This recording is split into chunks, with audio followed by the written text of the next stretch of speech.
All right guys, so if you've been following along with the channel, you know that I've been working on putting an EFI system on my Flathead V8 in this 1950 Ford two-door. And I've hit a couple snags, but for the most part, we've proven the concept. In today's video, I've got a new set of plastic adapters. Yes, plastic once more, so give me a break, it'll be fine. But one more improved set of plastic adapters to hopefully, by the end of today's video, get this car running again on the EFI and ready for the next step, which is that turbo, possibly E85, and the rest of the plans that we have for this car. So stick around.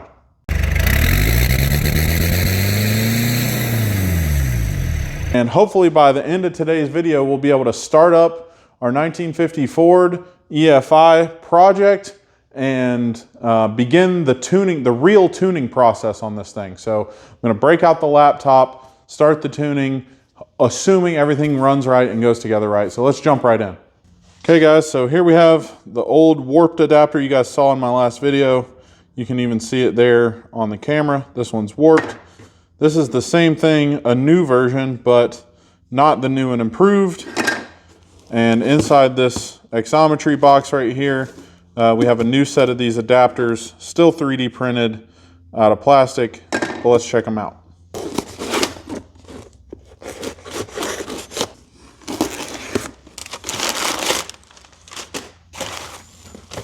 Here we go, here are the goods. And here's that new adapter. Give you guys a look at it.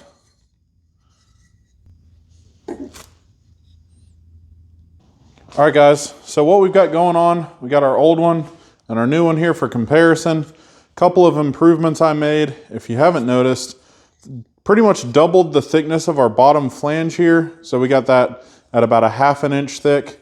And then just here on the bottom of the adapter, I hope I'm showing you guys this where you can see it.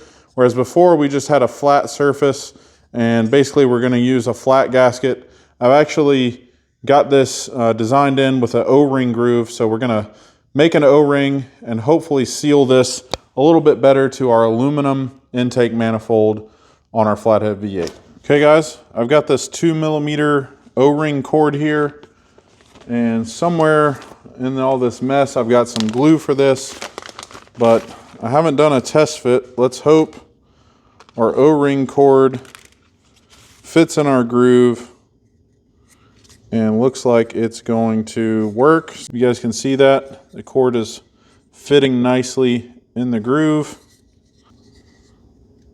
And what we'll do is we'll cut it right here, just where these two ends meet.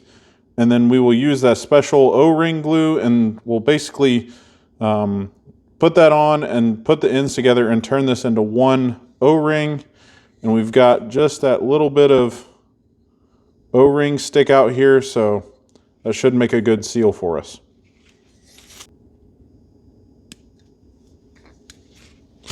So we cut our cord, make sure it all fits in there good. So you guys can't even really tell that that's not one solid piece on the camera. I use this Scotch weld plastic and rubber instant adhesive. This stuff's kind of expensive, but a bottle like this will last you forever because you're literally just putting enough on the end of that piece of cord there. That's pretty blurry for you guys, but you're just putting enough to stick those two ends together.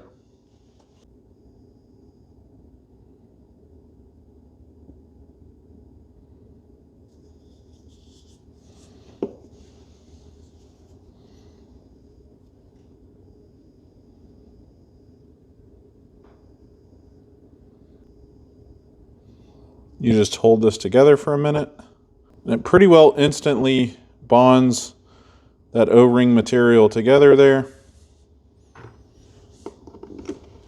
Just like that, we have an O-ring. We can slide it in to our groove. Again, I'm going to line that joint right up in that straight section there just to keep it as little sort of, I guess I'd call it, stress on it as possible.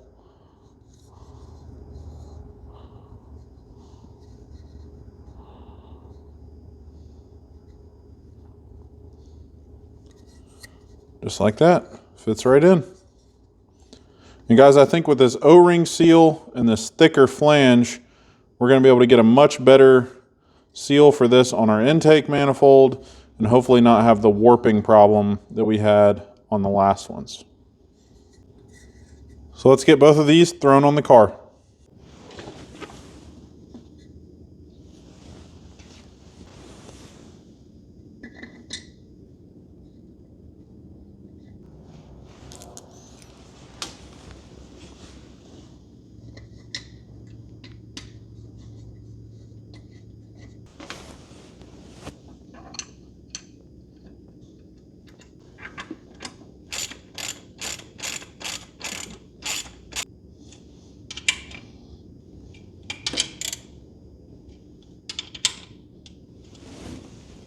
So a lot of you guys commented on my last design with the cork gasket between the adapter and the manifold. The gasket didn't really allow for an even clamping of the flange to the aluminum manifold. And that's probably a big part of why this thing warped. Also, that flange was pretty thin. And I had kind of noticed that after, putting it together a time or two, that the flange kind of felt a little bit on the flimsy side. But for this design, of course, I went ahead and thickened up that flange and, of course, the O-ring. So this looks like it's seated down really nice. It feels good and tight. The O-ring was fully compressed into the groove, making a good seal. So I think we're going to have a good go with this one here. Got our intake and throttle bodies back on. New adapters, of course. Everything's tightened up. We got our intake air temp sensor back in. We're going to throw a new air filter on this pipe right here just so we don't pull in any debris. Of course, you guys know that this is all technically, currently set up for naturally aspirated just to get it tuned up and everything, but we have a turbo that's going to go here. So drop that air filter on and we're going to try to fire this thing up and see what kind of noises she makes.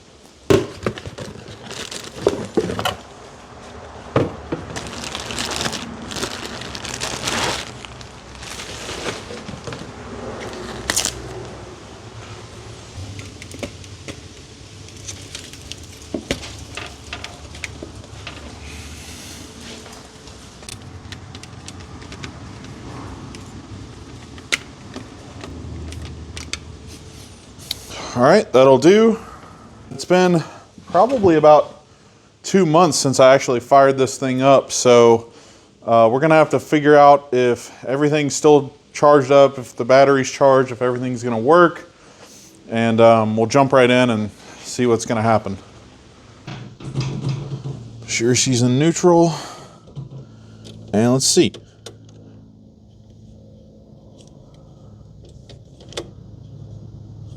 All right, well, that's a great sign. Turning the key on, absolutely nothing happened. I think our battery is completely dead, which is unfortunate because now it's probably going to take 3 or 4 hours to charge.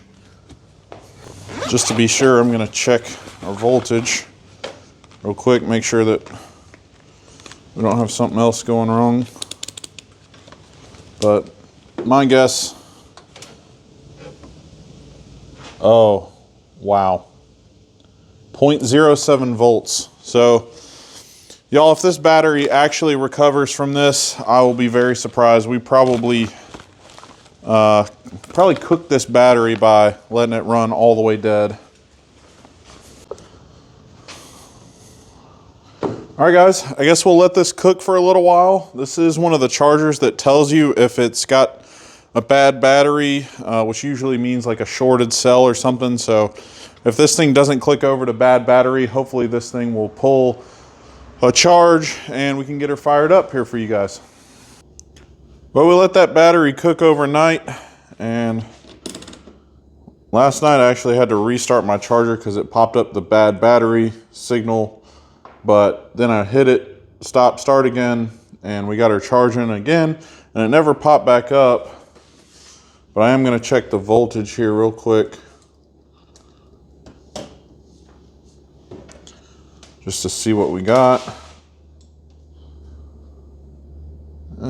Actually a little overcharged at 13.3, but Looks like the battery took a charge, so we're gonna jump in this thing and see if we can get her to crank up.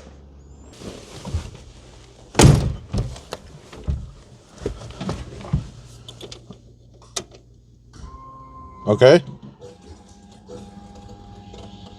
Key on, fuel pump primed up. Let's prime it again.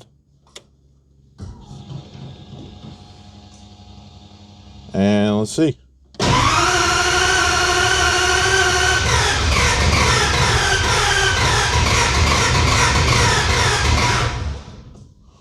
All right. She's hitting, she's just not firing up.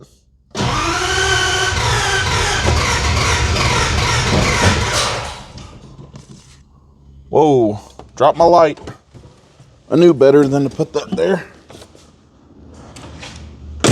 All right, guys, so what I'm gonna do, one, I'm gonna flip on our O2 sensor and try to get a reading on it.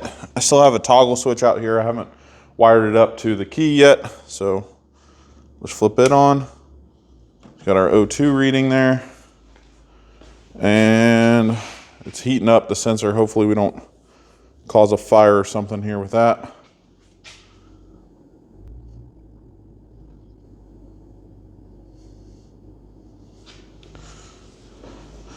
And also, I am gonna just hook my laptop up to the ECU from out here. That way we can get some readings from our tuning software, and I'll show you guys kind of what that all looks like.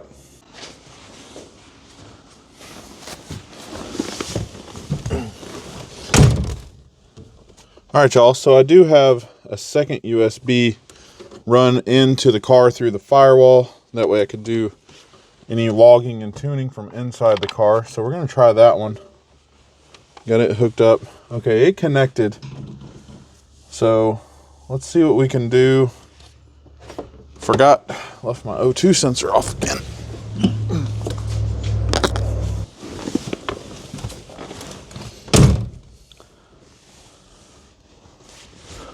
All right, let's see if we can get some signal. Again, with that major vacuum leak we had from the adapters for the throttle bodies before, the tune is probably way off on this thing.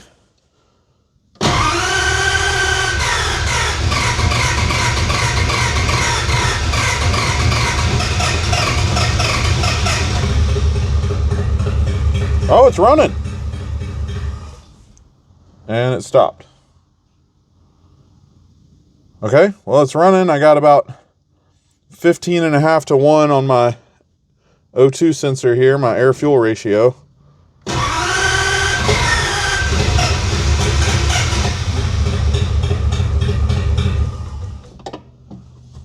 runs for a second and then it dies.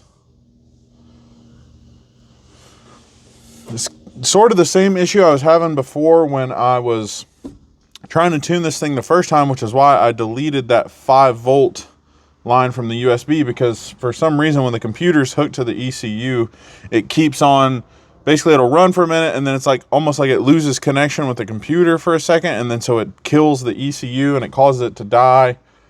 I don't know. I'm trying to figure this out.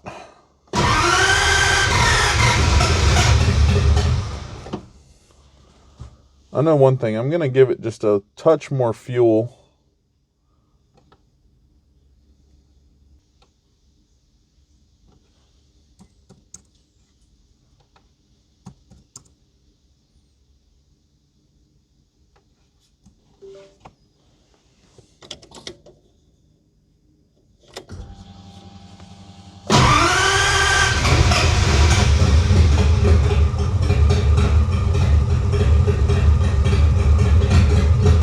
Okay, well, it seemed to like more fuel. A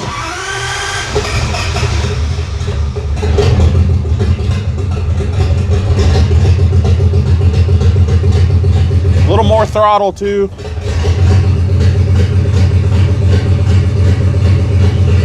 Running pretty rich, running 10 to 1.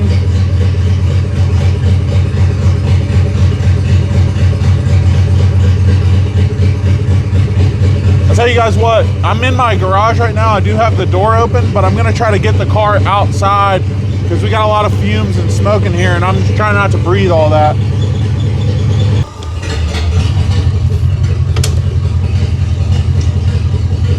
All right, here we go.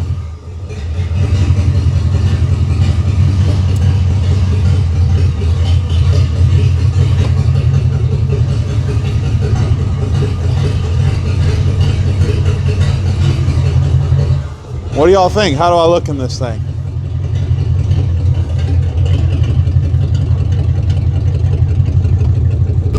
I think I'm gonna let her warm up a little bit.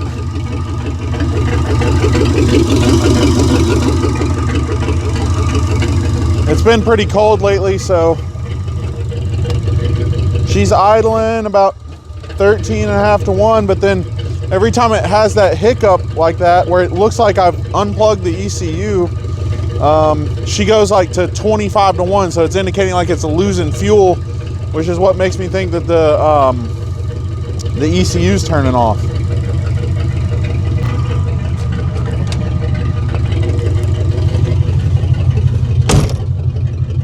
All right, y'all, so here's my view kind of from the cockpit, as you would say. So again, with that gauge behaving like it does, you probably won't be able to see it, but we're idling about 13.5, which there's some warm-up enrichment on right now. See this right here, WUE, that's warm-up enrichment. So we actually have settings for that where I can change how much fuel percentage the car is given for warm-up based on the coolant temp. And right now we're in that like 120 to 140 area because our coolant temp is 86 right now, air intake temp 61. There's our map, here's our RPM, my throttle position, injector pulse width, duty cycle, and timing advance. So I've just got her kind of sitting at 8 degrees right now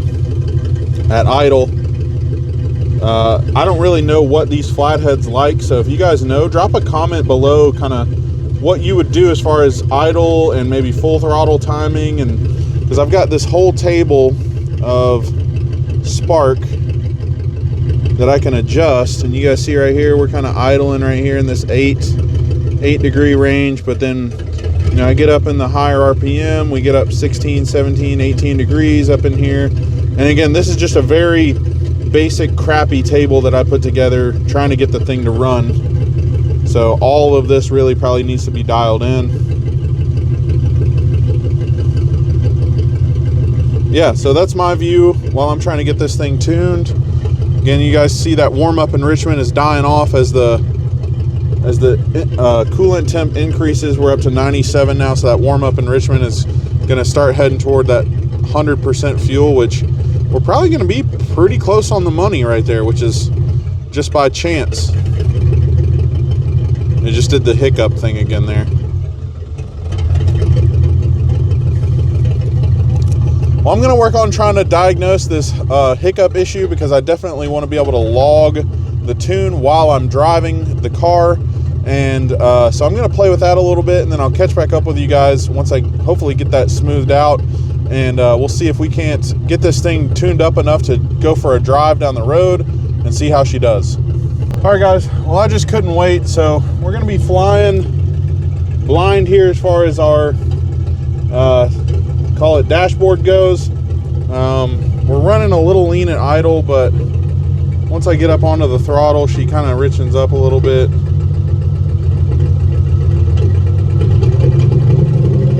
There we go. See? So we're going to take this thing for a test drive and see what happens. Okay, here we go.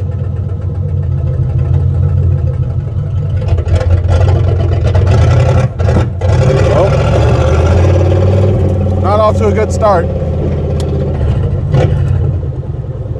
Takeoff needs a little work for sure. Brakes, working. All right.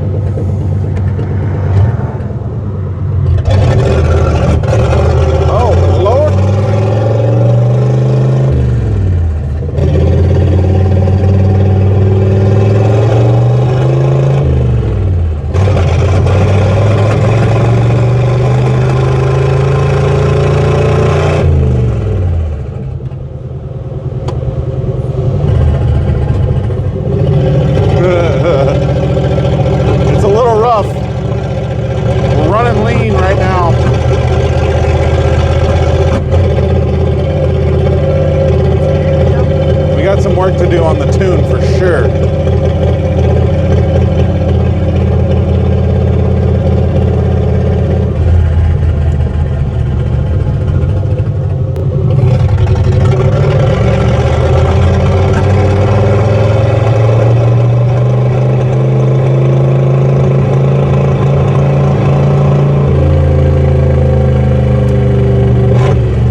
go back and like check for trying to make adjustments. Ooh, tight turning radius on this thing.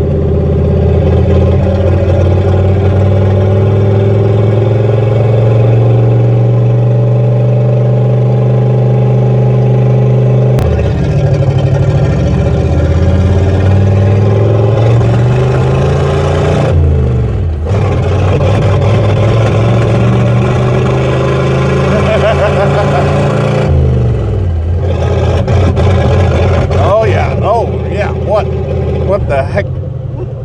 Timing? I don't know. We got to figure this out.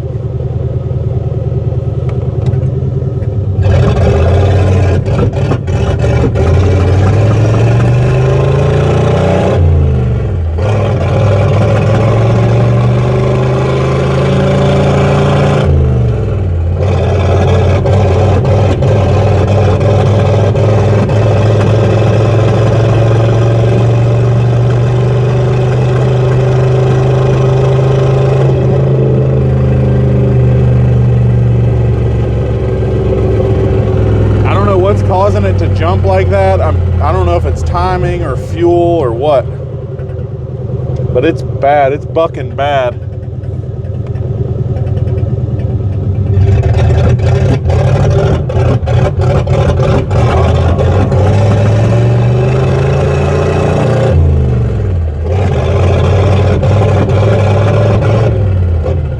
I think it's timing. I think I got to make sure the timing is set right. Well, that was an adventure, to say the least. We didn't go far, but you guys saw the bucking and bumping and popping and spitting. So I'm gonna double check the timing, make sure that we've actually got our timing set at top dead center, because it seems like my timing setting is off. Like we're running way too retarded on timing. So it's like popping out the intake and everything. But we're gonna check that and then try to figure out this USB issue so we can get some data, and then we'll go back out for another rip. All right, guys, ignore the engine pulsing on and off because I got the laptop hooked up and I haven't fixed that issue with the USB yet, but using my timing light here, trying to get an idea of where we are on our balancer down there. And I know this doesn't really work great with the camera, but what I'm looking at is, you know, how many degrees I have to set this to line up my mark down there, and comparing that to the value. Sorry, I'm yelling now because the engine quit, but I'm comparing that to the value on my ECU for my tuning setting, and I'll show you guys real quick the setting I can adjust to fix that. So a lot of you guys asked in previous videos, you know, don't you have to put the tooth number 1 aligned with top dead center? The answer is no. You have this trigger angle in degrees, so this is how many degrees after top dead center when tooth number 1 passes the crank sensor. So what I can do is adjust this, and it looks like we're about 10 degrees off because I've been messing with it, and I'll just burn that in. And then once it burns, we'll unplug, cycle the key, and fire it back up.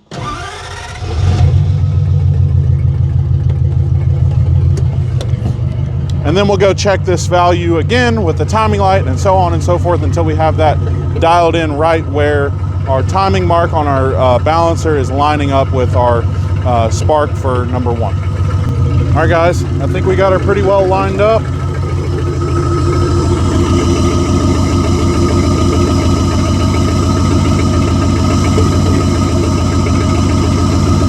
We're saying about 7 degrees, and we got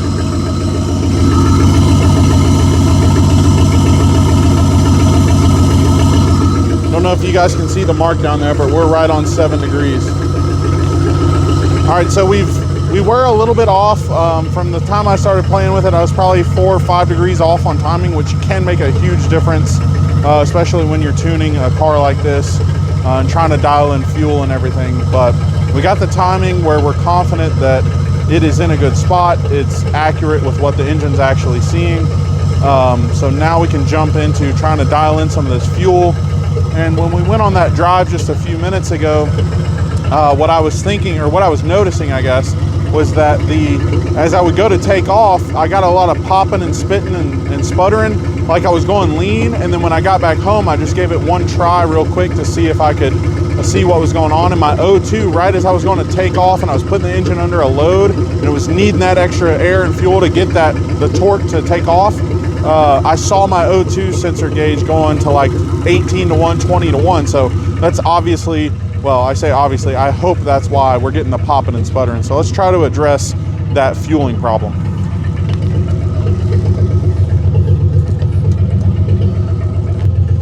All right, we're back in the car. We're running a good 14.6, 14.7. And I'm gonna show you guys right when I'm in first gear, when I try to take off, I wanna show you guys if you can see what goes on with the O2 gauge here. So I'm gonna try to take off in first. Oh, well, that was a little more aggressive than what I wanted. Let's try again. Did y'all see that? See this number kind of jump up to 16, 17? So again, I think that's why we're popping and spitting, is because we're going lean when we're trying to take off, when we're actually putting the engine under that load for takeoffs. Quick update, guys.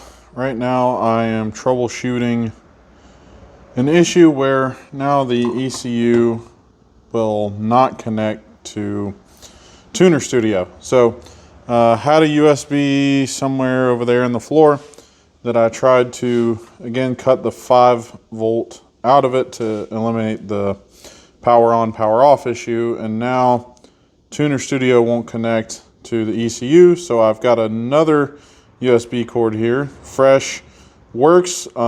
Just re-downloaded the firmware on the ECU, but now Tuner Studio still won't connect. So right now I am trying to troubleshoot this issue and try to figure out what's going on.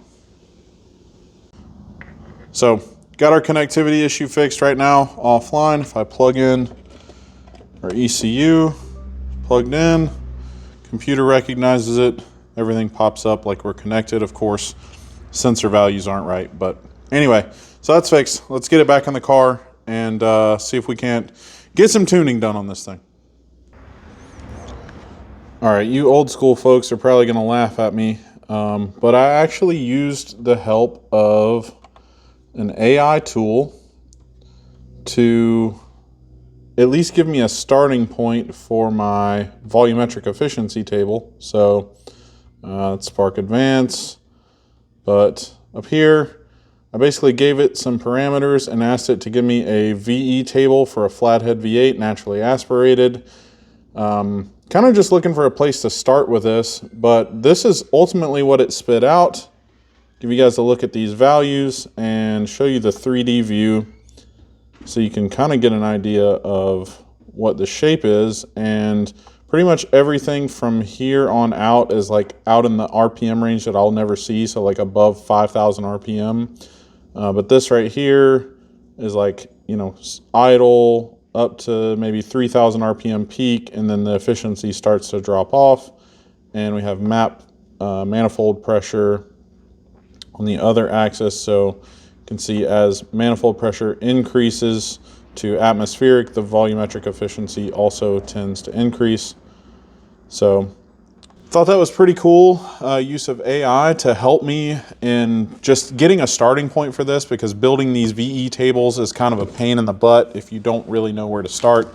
And the AI may be completely off. I guess we're going to find out, but I'm also going to use AI to build my Spark table as well. And we'll put both of those into the ECU and fire up the car and kind of get an idea of the way it's going to run. All right, guys. Like I said, with the fuel and Spark, we did the same thing with our Spark table here. So up in our mid-range, high end, we got about 22, 24 degrees in it at the top. We'll see if that's a little too much. The AI tool definitely said to watch for pinging, which is kind of crazy that it warned me on that. But if I go again to my 3D view here, you can see we got ourselves a pretty nice, smooth spark table. So I'm curious really to see how this all works. Guys, I just kind of had the idea to use the AI tool to try to build these tables, at least a starting point.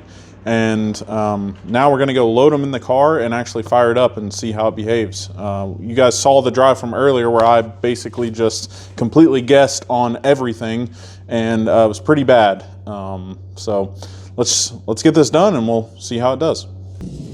All right, guys, we'll quickly drop our ECU back in. It's one thing I really love about this Speeduino connector is that it's a quick connect, so all your wires can stay in the car. Then I can just put the ECU back in and wiggle it up here in its happy place. And there it is. So let's fire this thing up on the fresh new tune, the AI tune as I'll call it, and see what happens.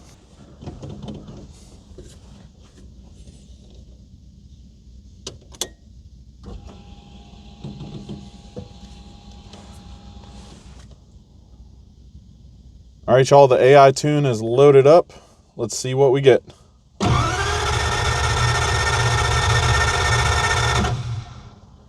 Nothing. There it goes. All right, she seems to be running pretty lean. You guys see right here, we're running way lean. All right, guys, so on the Speeduino ECU, there is a fuel calculator that basically you take the injector size and you put in like a pulse rate and stuff like this, and it basically calculates how much fuel the injector needs to spray each time in order to meet the fuel required calculation by the ECU or by the software. I put my injector data in, but I'm also not 100% sure of its accuracy. Again, I've never tuned a standalone ECU like this from basically zero, so I'm learning through this process. I think I might have that tuning required fuel, or that required fuel tuning parameters incorrect. So I'm gonna quickly pull the ECU and get that parameter right, and then we'll fire it back up so you guys can actually see this thing run correctly.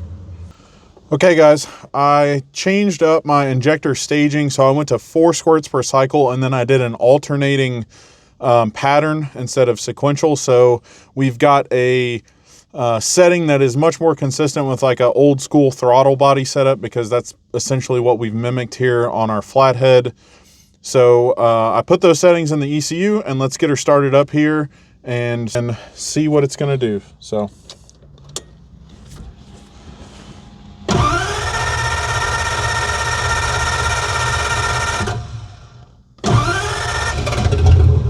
there we go. Oh, already much better. The car is actually running quite a bit smoother as well. So far, so good. We are a little rich on our VE. Let's give it a little bit of throttle here and see what it does, see how it behaves.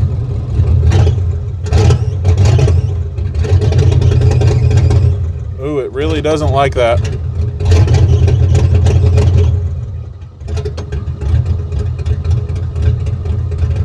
Got a lot of smoke too.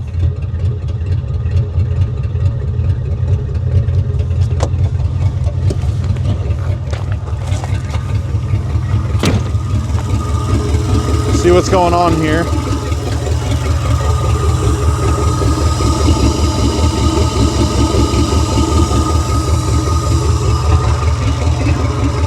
So guys, I think that smoke was from where it was rich. I saw the AFR gauge go up to like single digit AFRs, and it's running like 11 and a half to 1 right now at idle.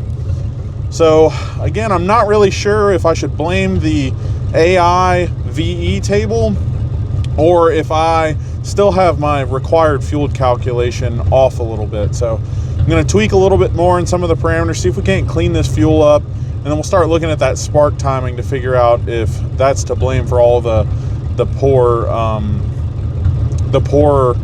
RPM acceleration. So let's check it out and see what we can find. Okay guys, a lot of fiddling with the laptop here, but I think we finally got things a little settled out. We got 12.6, 12.7 now, but the car will run pretty smooth. It's idling a little bit high. Timing right now is at 16 degrees. That seems a little high for me.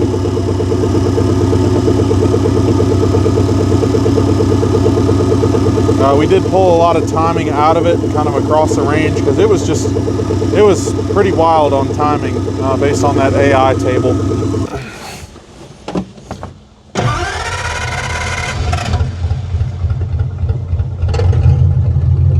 There we go.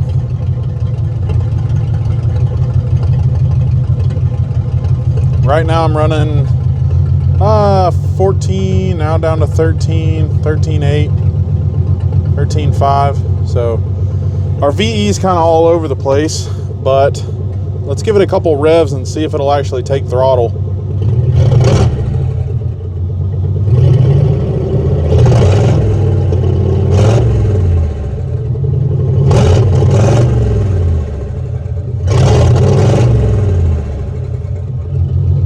All right, so it is taking throttle, but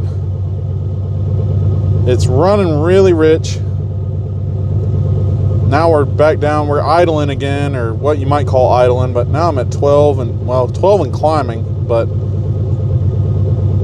I don't know guys, tuning this thing is kind of being a pain in the butt.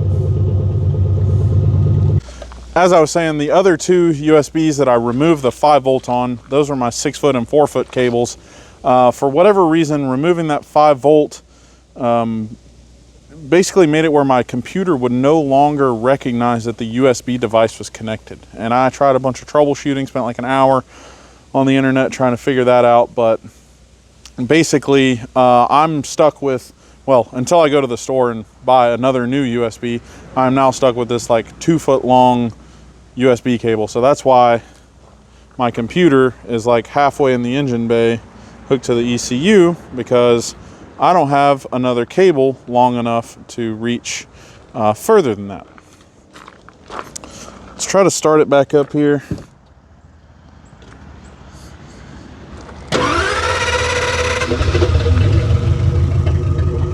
Starts up all right.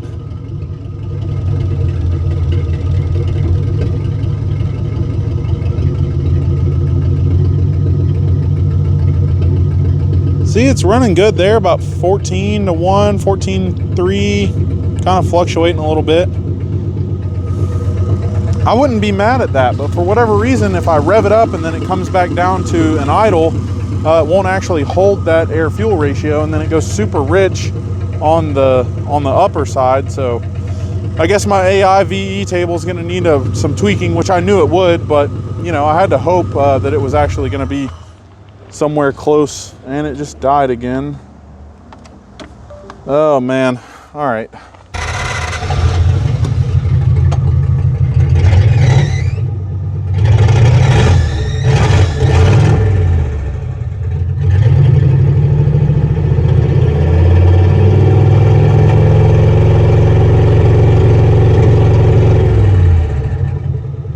See there, I can rev it up, and now it comes right back to idle.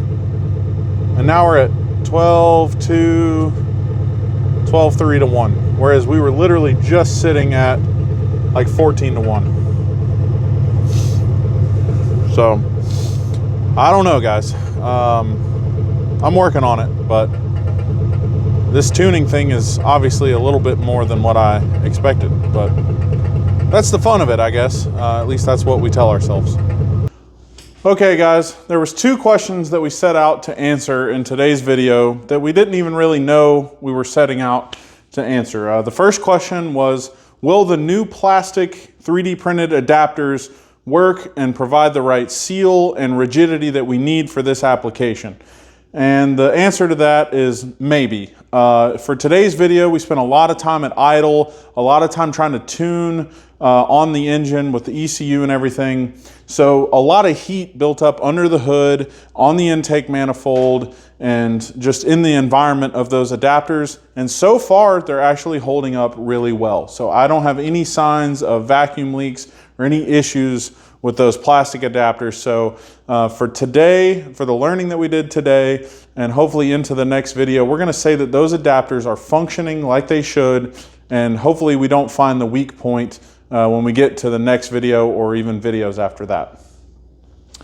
The second thing that we tried to answer today that we didn't know we were going to answer is, can you tune an ECU using tables generated by artificial intelligence? So in this case, I used Copilot. That's just what happened to be on my computer. They're in no way affiliated with me or videos or anything, but I used Copilot, and I used them for the VE table and the spark table for my ECU for this engine. Long story short, I'm going to go with maybe on that one as well. And let me clarify one thing, is that those tables give you a really good shape for your VE and for your spark table. What you would need to do is definitely dial in the actual values that you use in those tables. And I think that's a given, but for anybody who thinks, oh, I'm just gonna go out, ask AI to give me a VE table and a spark table, and I'm gonna plug it in and it's gonna work, you might get lucky, but I'm gonna say probably not. So with that being said, I'm gonna actually go ahead and end off today's video.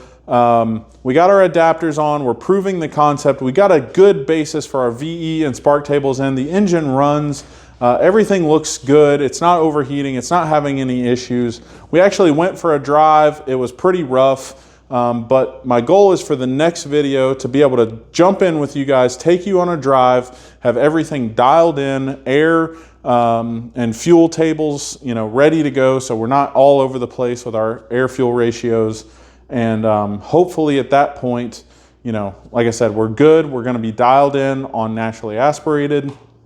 And then the big thing is that in the next video, my goal for you guys and for myself is to bolt on our turbocharger and start the process of making some boost, making some cool noises, ultimately figuring out if this engine's going to hold up to the stresses that a turbocharger is going to put on it. So thank you guys again for watching. Please like and subscribe. It helps me out. I'm trying to build the channel up. I know I haven't been the best about posting regular content, but I'm working on getting back in the swing of that, especially now that we're in the winter time and things are calming down.